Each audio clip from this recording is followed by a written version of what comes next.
За съжаление, клетвата в Маутхаузен сега идва от много актуален случай на 16 май 1945. Хайнрих Дюрмайер прочете следната клетва от Маутхаузен за Международния комитет от името на всички бивши политически затворници от Маутхаузен.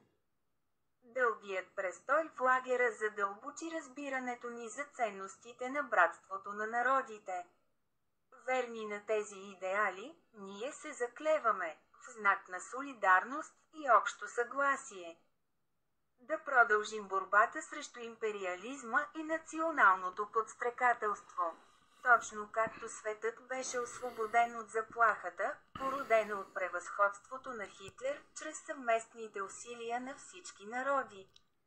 Ние трябва да разглеждаме тази свобода, за която се борихме, като общо благо на всички народи.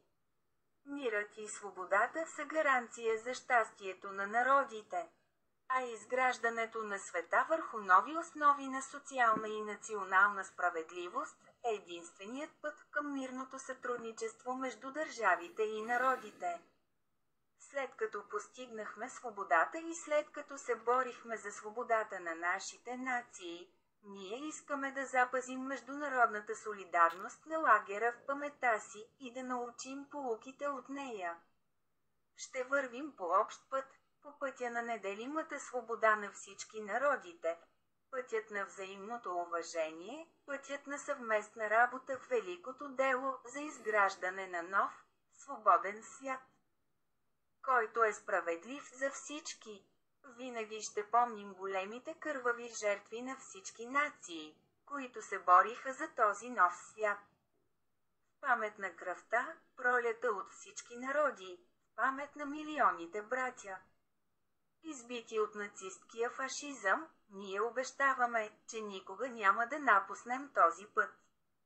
Върху сигурните основи на международната общност искаме да издигнем най-красивия паметник, който можем да издигнем за падналите войници на свободата, светът на свободния човек. Обръщаме се към целия свят с призив, помогнете ни в тази работа. Да живее международната солидарност! Да живее свободата! Българин,